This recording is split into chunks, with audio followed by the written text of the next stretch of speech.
There is a strange kind of trap that does not look like a trap at all. It looks responsible. It looks mature. It sounds reasonable. It says, not yet. It says, wait a little longer. It says, first become more ready, more qualified, more certain, and then begin.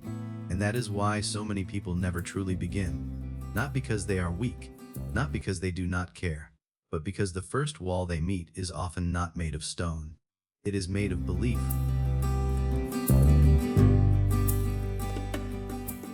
Tonight, I want to tell you a story from an old town, a quiet place where people worked with their hands, trusted what they were told, and rarely asked who built the rules they lived by. It is the story of a young man who believed the road out of his life was blocked, and for years, he was wrong. Listen carefully, because this is not only his story. For many people, this is the hidden shape of their entire life. There was once a small town called Briar Glen. It sat in a shallow valley between two low ridges, with narrow streets of packed dirt and houses made from timber darkened by rain and time. In the morning, the town smelled of bread, smoke, and wet earth. In the evening, it smelled of oil lamps and tired clothes. Nothing dramatic ever happened there. That was exactly why people stayed. In Briar Glen, boys often became what their fathers had been. Girls often married where their mothers had married. Dreams were not forbidden there. They were simply trimmed down until they fit the size of the town. And in that town lived a young man named Jonah Vale. Jonah was not timid by nature. That is important. He was not lazy. He was not foolish. He was not the kind of man who liked sitting still. As a boy, he climbed roofs he was told not to climb. He walked into the woods farther than anyone else. He once spent 3 days building a tiny wooden windmill, just to prove he could make something move with nothing but air. But when he grew older, something changed. Not in his hands. His hands were still gifted. Jonah became a sign painter, and a good one. He painted shop fronts, market boards, church notices, and cart names in letters so clean and graceful that even strangers slowed down to read them. He could make plain words look important. He could make simple names look memorable. And deep down, Jonah wanted more than the streets of Briar Glen. He dreamed of the city of Norwin, a place beyond the eastern road where printers, painters, builders, and craftsmen from every province came to make a name for themselves. Traders passing through town spoke of Norwin like it was another world. They said the streets were lined with colored banners. They said ideas moved faster there. They said talent could become a life. Every time Jonah heard those stories, something in him leaned forward. That was where he wanted to go. That was where his real life seemed to be waiting. But between Briar Glen and the eastern road stood the town bell tower. It was old and narrow, built from gray stone, with a weathered arch at its base and a faded wooden board nailed to one side. Above the arch hung a bronze bell, green with age. Beneath it, looped beside the wall, hung a long rope with a knot at the end. Every child in Briar Glen grew up hearing the same thing. No one leaves for the eastern road until the bell is rung for them. The bell was said to mark an official departure, a blessing, a permission, a sign that the town had released you and the road had accepted you. If the bell had not been rung, you were not supposed to go. No one seemed to know exactly where the rule had come from. That was the kind of thing people rarely examined. It had simply always been there, like weather or custom or fear. The keeper of the bell tower was an older man named Thorn. He lived alone in a narrow room behind the chapel, wore the same dark coat in every season, and spoke with the calm certainty of a man who had spent too long being obeyed. He kept old ledgers, polished brass, and answered questions only when he felt like it. When Jonah turned 17, he first went to Thorn and asked, "What must I do to have the bell rung for me?" Mr. Thorn did not even look up right away. He dipped his pen, finished the line he was writing, then said, "When a man is ready, the town knows." Jonah frowned. "That is not an answer." "It is the only one you need," Mr. Thorn replied. So Jonah left. Confused but not defeated, at 18 he returned. Mr. Thorn studied him for a moment and said, "You still have haste in your eyes." At 20, Jonah returned again. This time the old man touched the edge of one of Jonah's painted boards and said, skill is not the same as steadiness. At 22, after saving a good sum of money, Jonah stood in the bell tower doorway once more and said, "I have work discipline and enough to start. What is missing now?" Mr. Thorne said, "Some men reach the road too early and spend the rest of their life wishing they had waited." That sentence lodged itself in Jonah's chest like a splinter. After that, he stopped arguing. He began to measure himself through the eyes of the bell tower. He worked harder, saved more, spoke less, tried to appear calm, careful, prepared. If he made a mistake painting a board, he would think, "No, not yet." If his confidence shook for even a moment, he would think, "Still not ready." If a week passed and he had not improved enough in his own mind, he would delay again. Years slipped by this way. The dangerous thing was that Jonah did not think he was avoiding life. He thought he was preparing for it, and that is how hesitation hides, not as weakness, as wisdom. By the time Jonah was 26, he had more money than most men his age in Briar Glen. He had tools wrapped in linen, sketches stacked in drawers, letters half written to shop owners in Norwin, and a room full of plans that looked almost like action. Almost, but not action. At night, he would sit by his lamp and imagine the life he might build someday. A bright studio, his own customers, his name on painted glass, his work in places he had never seen.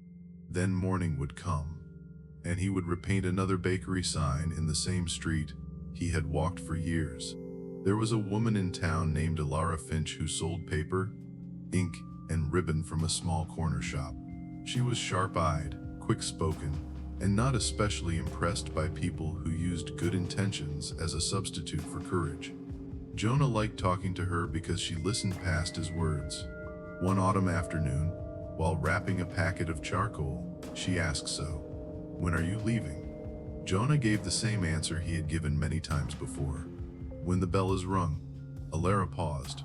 "Have you ever heard it rung for anyone?" Jonah blinked. "What do you mean?" "I mean exactly what I asked." He searched his memory. There had been stories. There had always been stories. A cousin of a baker. Years ago, a cooper's son, maybe. A widow's nephew. Someone always knew someone. But when he tried to picture it, truly picture it, he could not remember hearing the bell ring even once. He laughed a little, but the sound was weak. "That means nothing." Alara tied the charcoal with string. Maybe, maybe not. That night Jonah could not sleep. He lay awake staring at the ceiling while a thought moved slowly through him, cold and unwelcome. What if I have built my whole life around a gate no one has actually tested? The next morning he went to the market before sunrise and asked old merchants, stable boys, washerwomen, and cart drivers if they had ever heard the departure bell ring for anyone leaving east. Most shook their heads. Some said they had heard about it from their parents. Some said it had been done long ago. One man swore it happened once during a winter fair, but when Jonah asked who it was for, the man could not remember. A rumor stood in place of memory. A tradition stood in place of proof. Now Jonah felt something he had not felt in years. Not hope. Anger. That afternoon he went straight to the bell tower and found Mr. Thorne rubbing oil into the bell rope with an old cloth. Jonah did not bow, did not soften his tone. "Who has the bell rung for in the last 10 years? Mr. Thorne's hand slowed. "That is not your concern." "It is exactly my concern." The old man looked up, and for the first time Jonah saw not authority, but irritation. Young men become reckless when they are dissatisfied with their own pace, Mr. Thorne said. Jonah stepped forward. "No, men become restless when they finally suspect they have been managed." The room fell silent. Outside, a cart rolled by on the street. A dog barked twice. Somewhere in the chapel, wood creaked.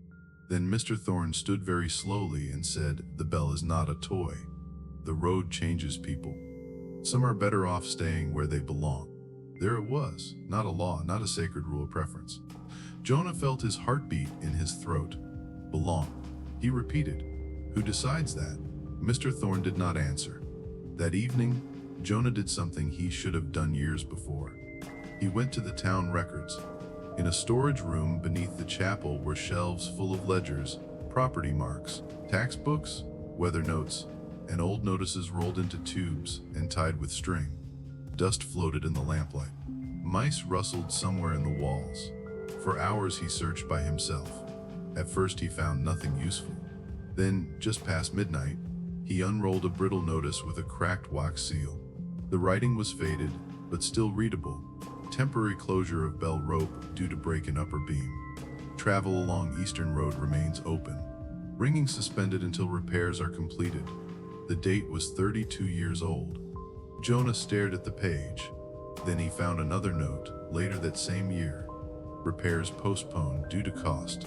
Travelers may depart without ceremony until further order. No sacred law, no requirement, no chosen release, just an old repair notice, left to rot long enough for people to turn it into myth. Jonah sat back on the floor, the paper trembling in his hand. It is hard to describe that kind of moment. When a lie breaks, it does not always feel dramatic. Sometimes it feels humiliating, because along with the anger comes another truth. You helped the lie survive, you obeyed it, you fed it, you built your life around it. Jonah stayed there until the lamp ran low, seeing his lost years not as fate, but as permission he had been too afraid to question. At dawn he went to Alara's shop and placed the old notice on her counter. She read it once, then looked up at him. "Well," she said quietly, "that is ugly." Jonah let out a breath that sounded almost like a laugh. "Yes, it is. Are you leaving now?" He looked toward the street, toward the direction of the bell tower, and for a moment fear returned, sudden and familiar, because here is the truth no one likes to admit. Even after the wall is exposed as fake, your body still remembers being afraid of it. He swallowed. "I think I have to." Alara folded the paper carefully and gave it back to him. "Then do not make the old mistake." "What old mistake?" "Do not spend another year preparing for a door that is already open." By noon the town had heard. People gathered in knots on corners, whispering. Some said Jonah had found proof. Some said he was dishonoring tradition. Some said the old records could not be trusted. Some, quietly, said they had always wondered. Jonah did not argue with everyone. That would have taken all day, and fear loves debate because debate burns time. Instead, he packed one satchel, a few brushes, small paint tins, a clean shirt, bread, water, his best sample board wrapped in cloth. Then he walked to the bell tower. Half the town seemed to be watching. Mr. Thorne stood beneath the arch, rigid as a post, his jaw set hard. His eyes moved from Jonah to the satchel and back again. "You are making a mistake," he said. Jonah's heart pounded so loudly he could hear it. Maybe the old man was wrong. Maybe the city would crush him. Maybe he would fail inside a month. Maybe he would come home poorer, older, embarrassed. All of that was possible. But suddenly he saw the deeper trap. For years he had treated uncertainty as if it were a stop sign, as if not knowing guaranteed he should stay still. Now he understood something sharper.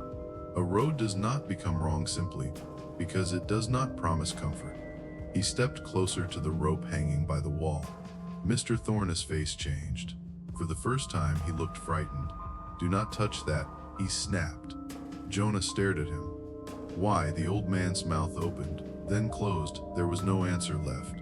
Jonah reached up and pulled the rope. The bell gave one deep, rough sound that rolled across Briar Glen like thunder waking up an old hill. People gasped. A child laughed. A woman covered her mouth. Pigeons burst from the chapel roof in a storm of wings. The town had not heard that bell in decades, and nothing happened. The sky did not darken. The road did not collapse.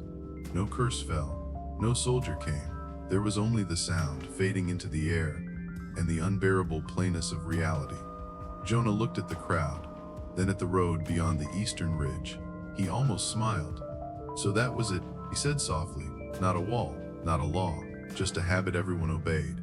He turned and began to walk. At first, his legs felt weak, as if some part of him still expected a hand to grab his shoulder and pull him back. But step by step the feeling changed. Fear gave way to motion. Motion gave way to breath. Breath gave way to something close to joy. Behind him, the town stayed where it had always been.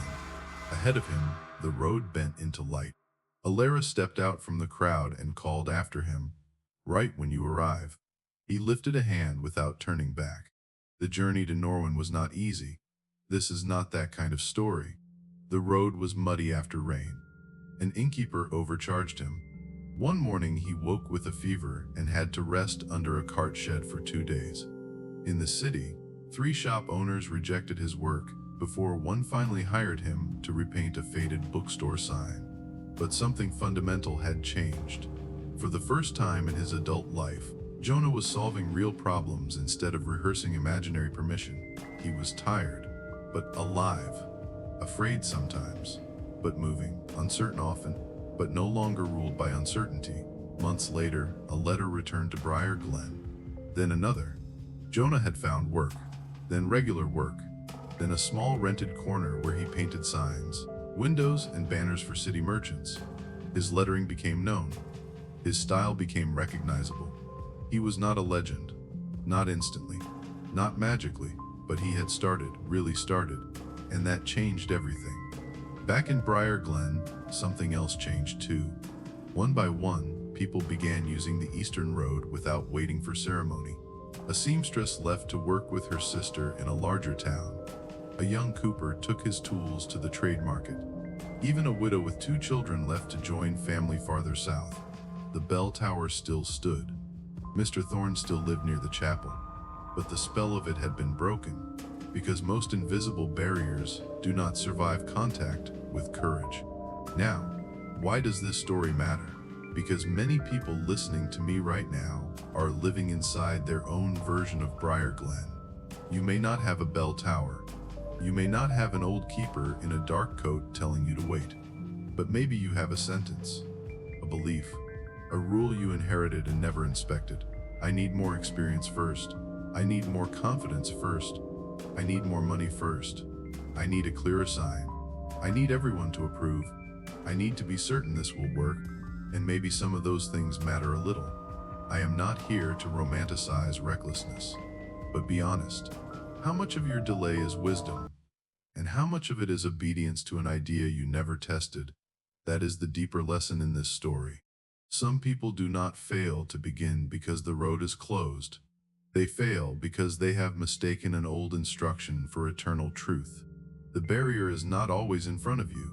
Sometimes it is inside you, wearing the voice of caution. Sometimes the thing stopping your life is not a real obstacle. It is an unchallenged assumption. So here is a better question then. What if I fail? Ask this instead. Who told me I cannot begin yet? And have I ever checked whether that is even true? That question can change a life.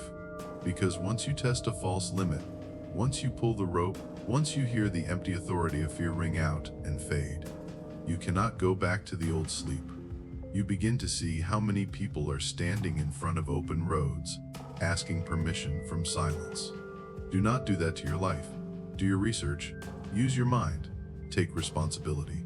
But when the only thing left between you and the next step is a rule that has never truly been examined, put your hand on it. Test it.